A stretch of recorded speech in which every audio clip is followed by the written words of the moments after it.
भक्ति की वाणी, वाणी नंबर 69। समीप आ रहा हूं, समीप आ रहा हूं, दूर थे कब, क्यों माना, यही तो मजा।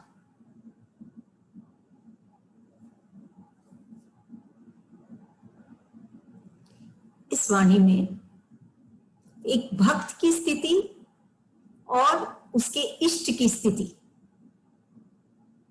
उस भक्त के प्रति दोनों स्पष्ट नजर आ रही है। भक्त क्या कहता है? समीप आ रहा हूं, मैं तुम्हारे पास, मैं तुम्हारे समीप, तुम्हारे हृदय तक मैं पहुंचना चाहता हूं, मैं आ रहा हूं, मैं उस पथ पे हूं। तो गुरुदेव कहते हैं दूर थे कब, तुमको आना क्या है, तुम मेरे से दूर थे ही नहीं, तुम हमेशा ही मेरे हृदय में थे, मेरे पास थे, मेरे अति समीप थे। लेकिन ये एहसास नहीं है तुम्हें, क्यों माना कि तुम दूर हो,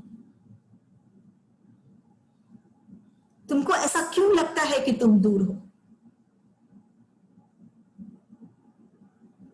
अभी तो भक्ति में भी आ गया है, भक्ति पथ पर भी चलने लगा है, प्रेमी से भी मिल गया है, प्रेमी मिला तभी तो प्रेम जगा, तभी इस पथ पे चला। लेकिन अभी भी उसे वो प्रेमी दूर नजर आ रहा है। लेकिन वास्तव में वो इष्ट, वो प्रेमी दूर नहीं, ये तो सिर्फ उसकी एक क्या कहते हैं ना, एक कल्पना है कि भगवान बहुत दूर है, दूर नहीं। इसीलिए क्यों माना, क्योंकि वो भक्त इस संसार में इतना रम गया है, अभी भी उसके हृदय में ये संसार है, अभी भी उसके अंदर ये स्थूल है। इसीलिए ये बात उसको मानना कि ईश्वर मेरा है, भगवान मेरा है, मेरे से दूर नहीं है, ये मुश्किल है। क्योंकि संसार कभी कभी उसको भटका देती है इस सत्य से।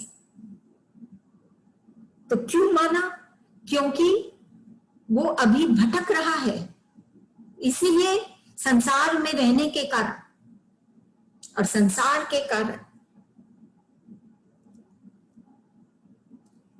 वो ये सत्य को भूल गया है कि मेरा तो अपना सिर्फ इष्ट है और वो दूर नहीं है, वो हमारे हृदय में ही बैठा है।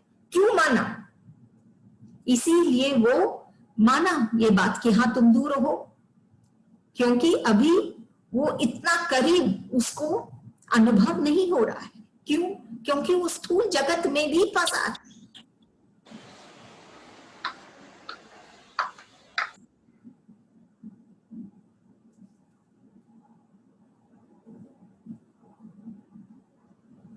क्या होता है, भगवान का जो प्यार है उसकी शुरुआत हमको दिखती है कि हाँ भगवान है, प्रेमी है, इष्ट है। लेकिन जैसे एक समुद्र होता है, विशाल होता है, गहरा होता है, उसकी शुरुआत दिखती है जब हम उसके तट पर जाके खड़े होते हैं, तो हम उसकी शुरुआत, बिगिनिंग हम देख सकते हैं उस समुद्र का। लेकिन उसका अंत, उसका एंड हम नहीं देख पाते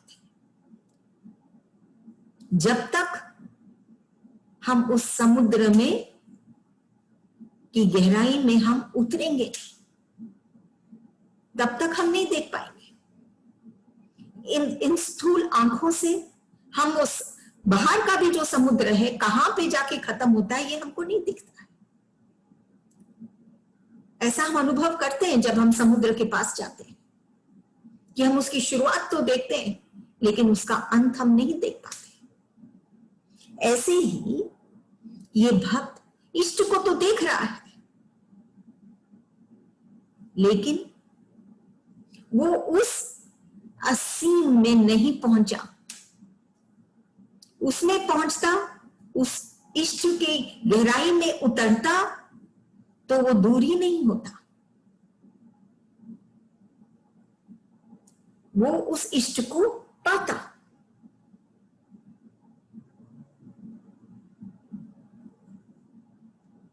तो समीप आ रहा हूं दूर थे कब, ये सिर्फ उसकी गलत फहमी है, ये सिर्फ उसका भ्रम है कि ईश्वर दूर है।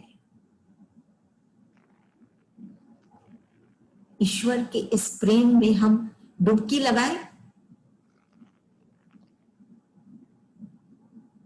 सिर्फ इन स्थूल आंखों से हम उसको परखने की या जांचने की या समझने की कोशिश ना करें, लेकिन उनके प्रेम में हम उतर जाएं, समा जाएं, तो हमको ये इष्ट, हमको ये प्रेमी सद्गुरु दूर नहीं लगेंगे, अति समीप लगेंगे, हमारे हृदय में ही समाये हुए दिखेंगे। दूर थे कब, भगवान को तो नहीं लगता है, संत को तो नहीं लगता है कि उनका भक्त दूर है कहीं। भक्त जैसे ही अपने हृदय को खोलेगा अपने इष्ट को पाएगा, दूर नहीं, पास।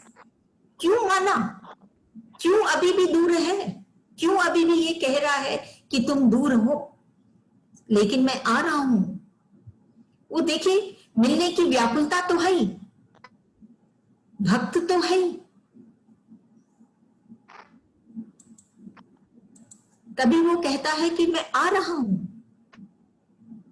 लेकिन तो बोलते हैं कि क्यों माना तुम, ये छोड़ दो ये संसार और ये भटकन, तो तुम हमको अपने अति समीप पाओगे। यही तो मजा, जिस दिन तुम हमको अपने समीप पाओगे तो इस दुनिया में, इस जीवन में, इस संसार में रहने का एक अलग ही मजा तुम पाओगे।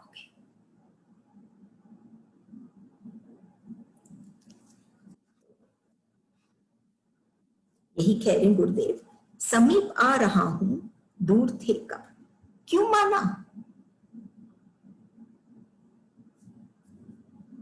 यही तो जिस दिन ये भाव उमड़ेगा, भाव की दृष्टि से जब ये भक्त देखने लगेगा,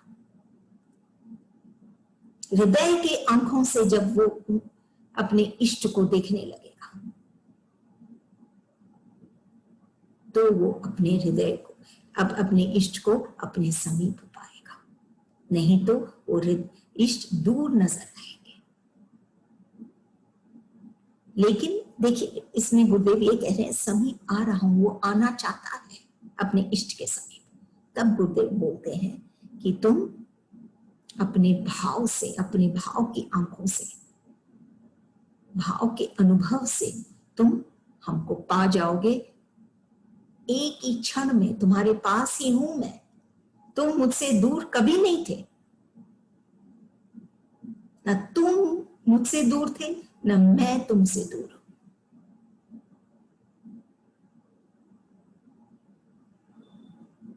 ये तो भक्ति की खास बात है। आप कैसे भी ले लीजिए, भक्त की बात या भगवान की बात एक ही होगी,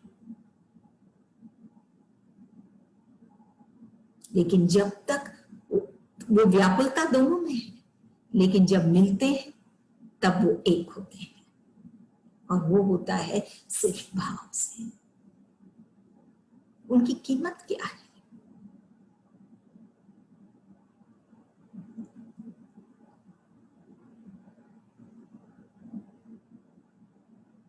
इष्ट कितना प्रधान है उनके लिए।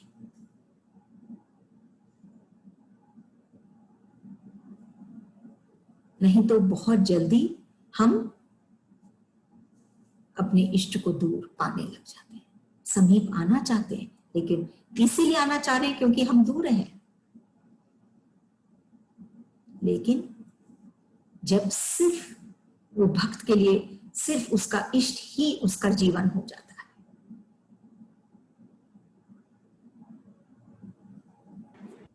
कि हर काम करते हुए भी वो सिर्फ अपने इष्ट से जुड़ता रहता है, हर टाइम, हर क्षण,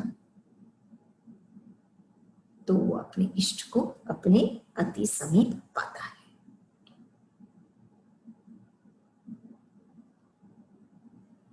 क्योंकि आप देखिए, ये जो प्रेम वो करता है ना अपने इष्ट से, प्रेम में क्या है, क्या तो दोनों जीतते हैं या दोनों हारते हैं। कभी एक जीतता है एक हारता है, ऐसा नहीं होता। प्रेम में जब एक दूसरे को पाते हैं भक्त और भगवान, तो दोनों ही वो आनंद को पाते हैं। प्रेम में दोनों की जीत होती है।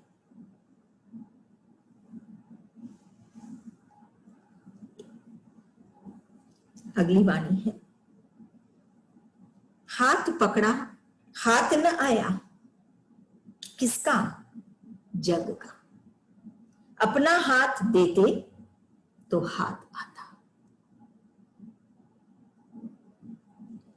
वो भक्त क्या चाहता है, क्या चीज वो अपने हाथ में लेना चाहता है, क्या चीज वो पाना चाहता है कि हाथ आता, क्या चाहता है?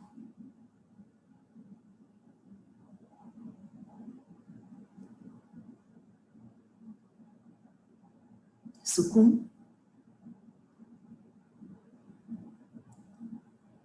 आनंद, क्या चाहता है?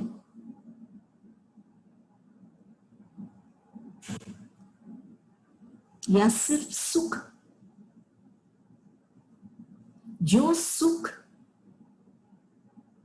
दुख दे जाए, वो सुख सुख है क्या?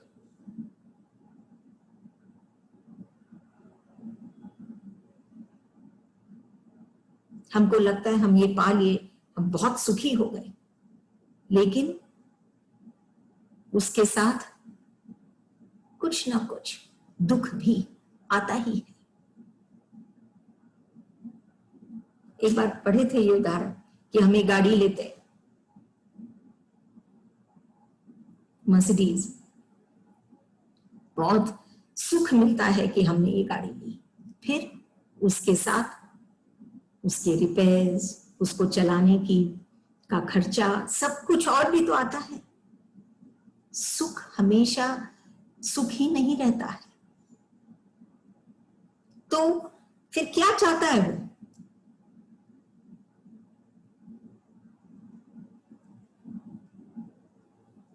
हाथ पकड़ा हाथ न आया, किसका? जग का। वो जग से चाह रहा है। सबसे बड़ी गलती ये है,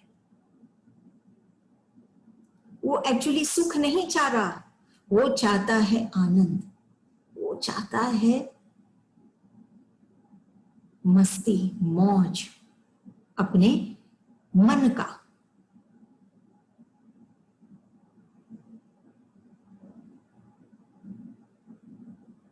वो चाहता है वो अनहद, बिना हद का जो झनकार है, जो साज है, झनकार है, उस साज का ध्वनि है, वो ध्वनि वो चाहता है अपने जीवन में। और वो कहां से वो पाएगा? जब वो संसार का हाथ पकड़ा, जब वो संसार के सहारे इसको पाना चाहा, तो क्या हुआ? हाथ ना आया। क्या मिला उसको? क्षणिक सुख।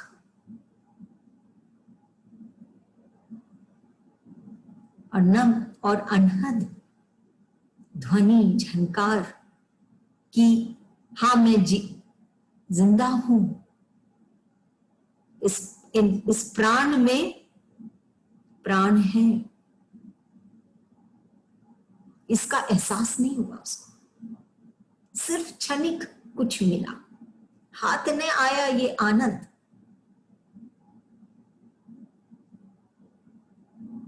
फिर दुखी होता गया। जब वो जग में, दुनिया में,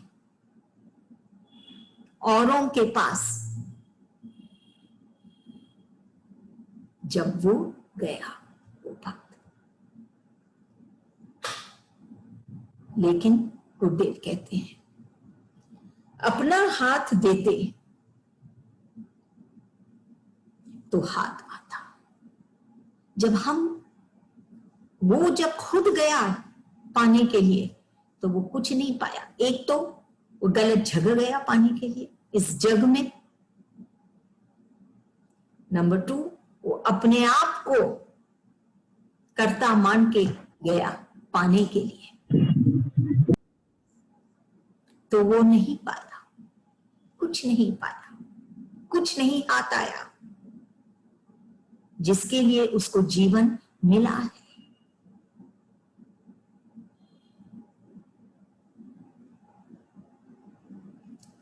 हम जिए उसके लिए जिसके लिए हमको जीवन मिला है, तब तो ये जीवन सार्थक है। नहीं तो ये जीवन एक उलझन है।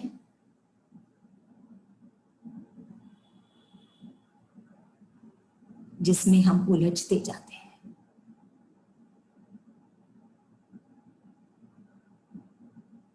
लेकिन जब वो अपना हाथ देता है, एक तो वो खुद गया नहीं, वो सिर्फ अपना हाथ दिया। यहां ये खुद करता नहीं है। जब खुद पकड़ने गया तो कुछ हाथ नहीं आया। एक तो वो खुद करता बना, 2 वो जग के पास गया। अब गुरुदेव बोल रहे हैं कि तुम नहीं, तुम तो सिर्फ अपना हाथ दो, करता नहीं, उसमें भार है। तुम्हारे हृदय पर भार है, तुम सिर्फ अपना हाथ दो। तो एक तो करता नहीं बना, 2 किसको हाथ दो? जग, जहां पे वहां जग था, यहां पर वो जो हमको धरना चाहता है, जो हमको प्रेम करता है, उसी को ही तो हम हाथ देंगे अपना।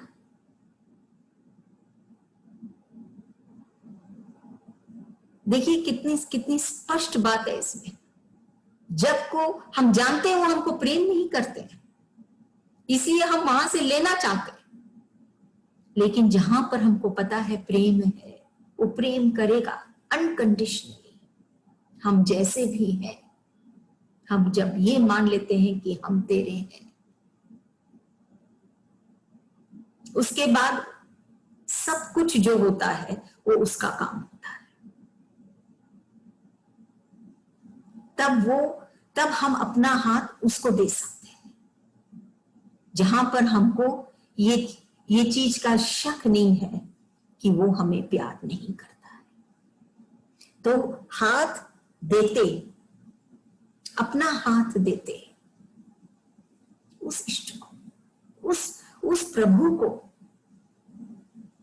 या उस गुरु को जो तुम्हें प्यार करता है, तो हाथ आता, तो तुम पाते जो तुम चाहते हो, और वो है असीम आनंद। क्षणिक सुख नहीं, असीम आनंद। कि आज मैं सुखी हूं, कल फिर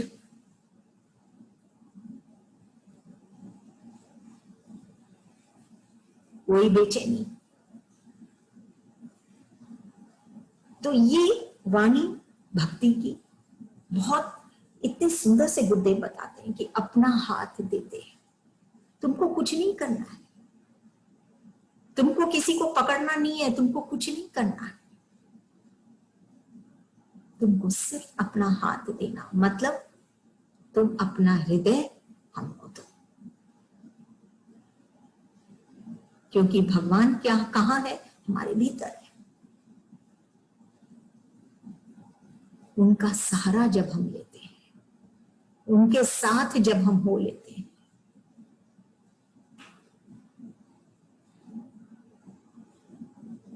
तब हमारे हाथ आता ये आनंद, ये मगनता।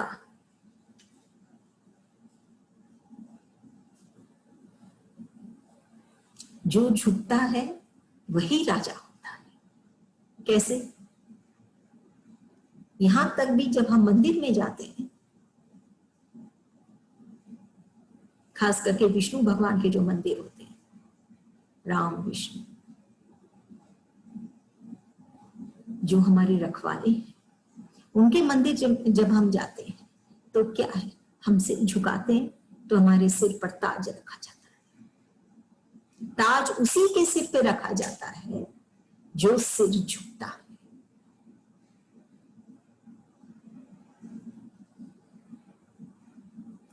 जब वो ताज पहन लेता है तब सारा संसार उसके आगे झुकता है। लेकिन पहले ये पात्रता तो होनी चाहिए। जब हम झुकेंगे, जब हम अपना हाथ देंगे, जब हम अपना हृदय देंगे, जब हम अपना भाव देंगे, और शायद जब हम अपना अभाव देंगे,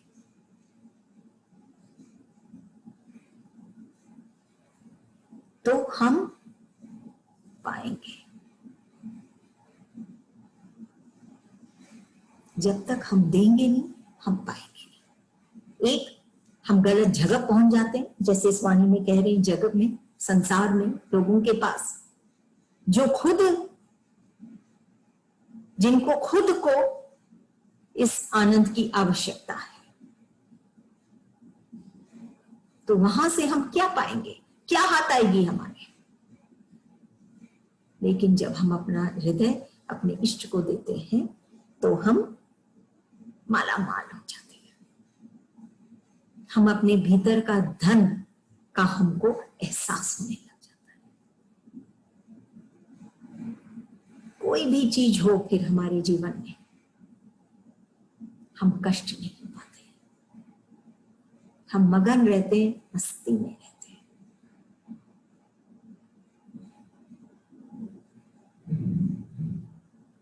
और जब आप हाथ दे दिए, आप जब हम अपने आप को सौंपी दिए, अब वो करेंगे।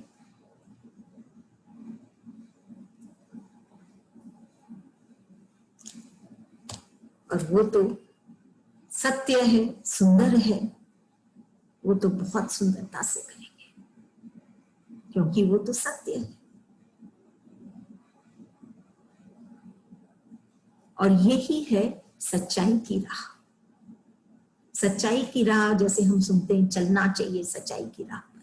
सच्चाई की राह बस यही है कि हम अपना हाथ उसको सौंप दें, हम अपना जीवन उसको सौंप दें। सच्चाई की राह स्वतः ही हो जाएगी।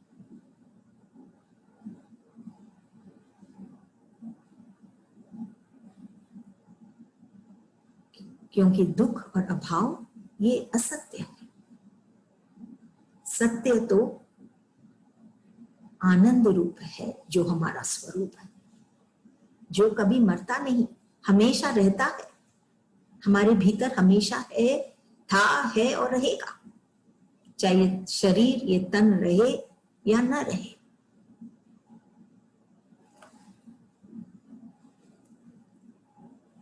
तब तो हम एक्चुअल में हम वो पाएंगे। बोले ना, क्या हाथ आएगा। अगर यहाँ कुछ पाने की बात हो रही है इस वाणी में, तो हम वो पाएंगे कि हम शरीर से हो चाहे हम ना हो, लेकिन हम फिर भी उस आनंद को पाएंगे।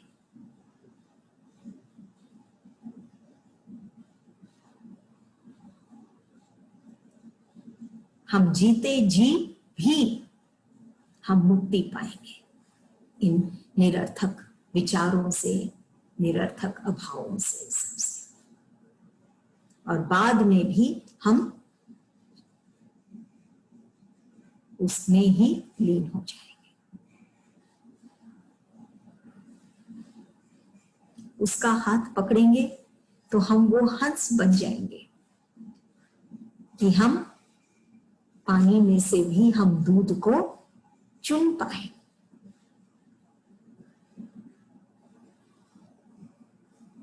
उसका हाथ पकड़ने से हम अपने आप को जान पाएंगे।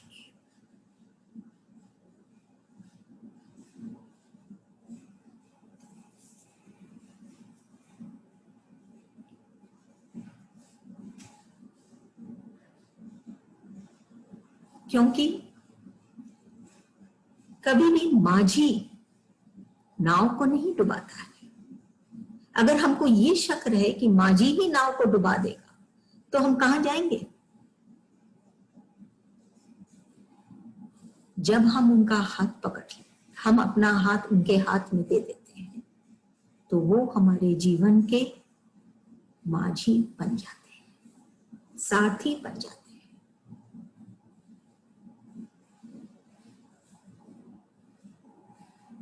और सहजता से हम इस जीवन को जीते हैं और इस भवसागर को पार करते हैं। अगली वाणी है 71 भक्ति की। कुछ बोलो रस घोल। बोलना,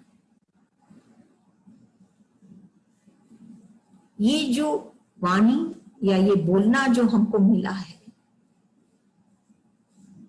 हर मनुष्य को मिला है,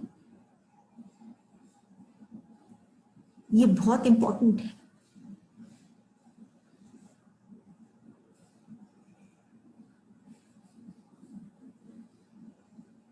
क्योंकि हम जो बोलते हैं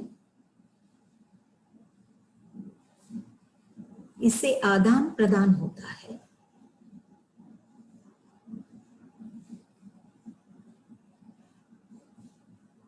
हम कुछ पाते हैं और जब हम जिसको बोलते हैं वो कुछ पाता है।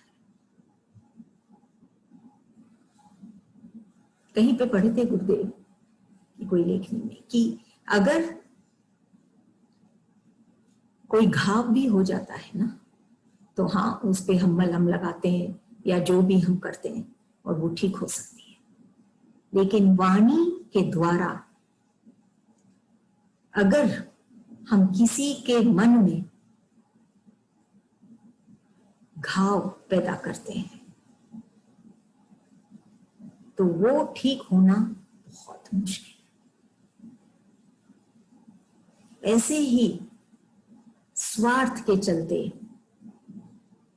लोभ के चलते हम अपनी वाणी पर ध्यान नहीं देते, कुछ भी बोल जाते, और फिर ये वाणी जो एक्चुअल में जो उसका काम है आनंद देना, वो नहीं देता है।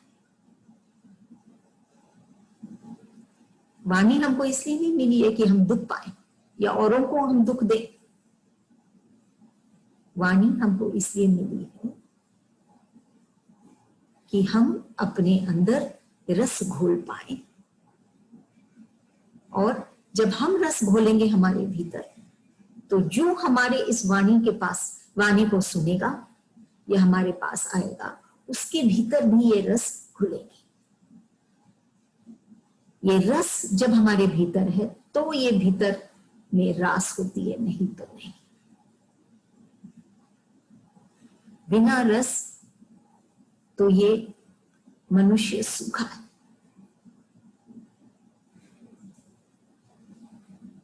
और वो सूखे पेड़ पर तो वो माली भी जल नहीं देता।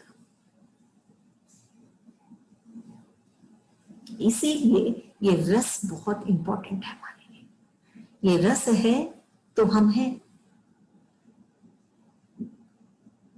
लेकिन अगर रस होकर भी अगर हम इस रस को समझे नहीं और इसको सुखा दें, नीरस हो जाए, तो जीवन का कोई मतलब ही नहीं, सार्थक ही नहीं। तभी कहते हैं कुछ बोलो रस घोलो। ये वाणी एक ऐसा पॉइंट है, वाणी एक ऐसा टूल है हमारे पास जिसके द्वारा हम रस घोल सकते हैं हमारे भीतर। जो रस है ना ऑलरेडी, उसको हम घोल सकते हैं, मतलब उसको हम उजागर कर सकते हैं।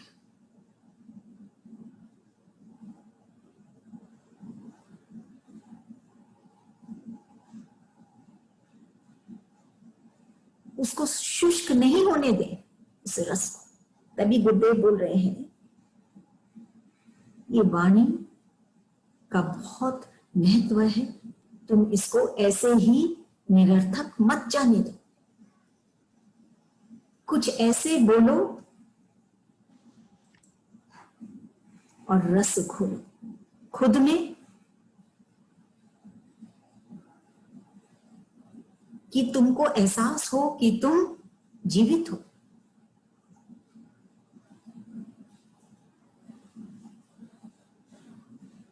नहीं तो सिर्फ बस हम जी रहे हैं।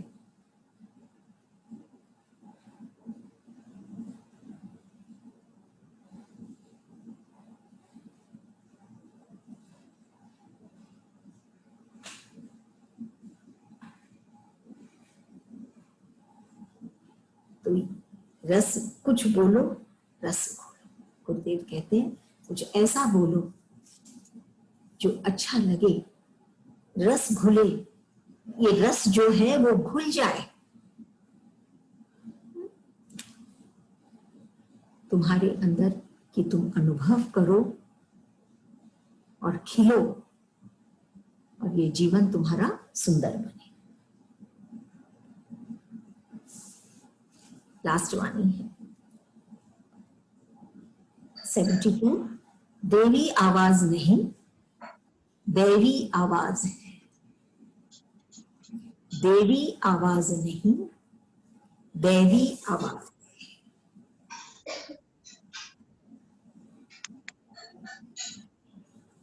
एक धागा को हम लेते हैं,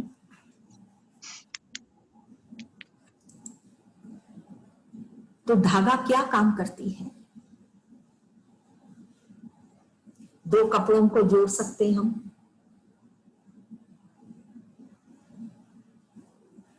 बेसिकली दो जो है उसको हम धागा से जोड़कर एक कर देते हैं। ऐसे ही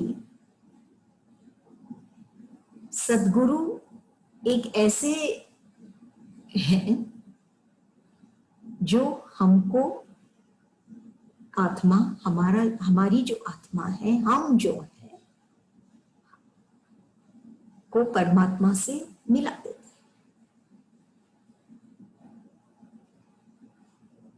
वो ऐसा काम करते हैं।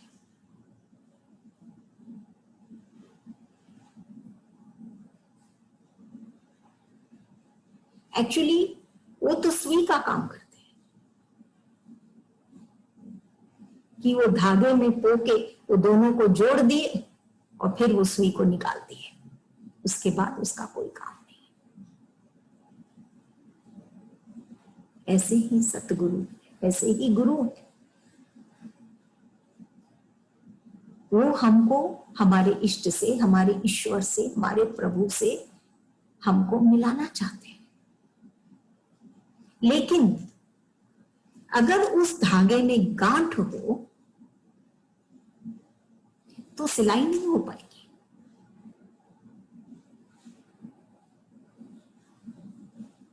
तो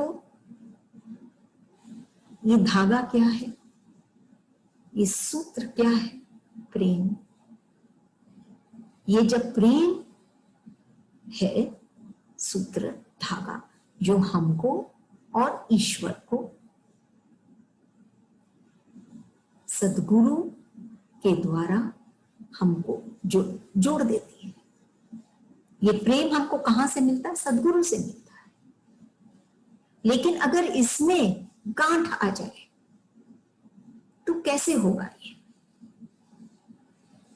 कि हम अपने ईश्वर से मिल पाए, जुड़ पाए? तब सद्गुरु यहां कहते हैं देवी आवाज नहीं, दैवी आवाज है। तुम सुनो, तुम्हारे भीतर में। शायद हम कभी बैठ के सुने ही नहीं है, क्योंकि बाहर में इतना शोर है, इतनी आवाजें हैं, इतनी बातें हैं, इतना व्यवहार है कि हम अपने भीतर झांकते ही। अगर हम झांके, अगर हम ध्यान दें, अभी तो भक्ति की बात है, तो हम क्या सुनते हैं हमारे भीतर कि दबी आवाज नहीं, दैवी आवाज की एक आवाज है हमारे भीतर भी। जो बाहर हम सुन रहे हैं आवाज सिर्फ वहां नहीं है, हमारे भीतर भी कोई पुकार रहा है, और वो आवाज दबी नहीं है। वो अलग बात है कि हम उस आवाज को दबा दिए हैं ये बाहर के शोरगुल से, ये संसारी पुकार आवाज से हम उसको दबा दिए हैं कि अब वो हमको सुन नहीं रही है।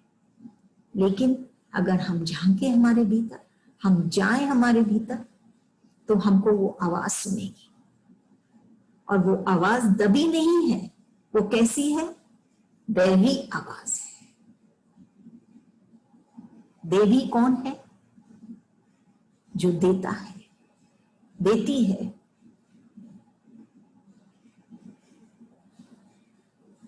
तो अगर हम सुनेंगे तो हम वो पुकार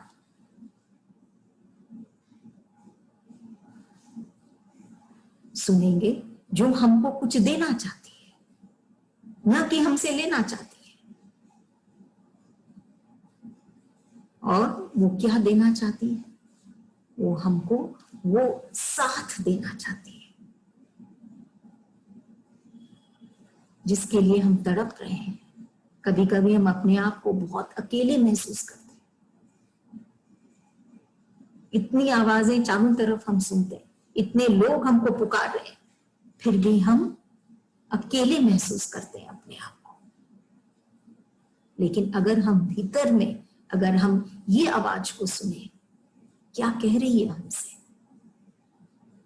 तो तुरंत हम अनाथ से सनाथ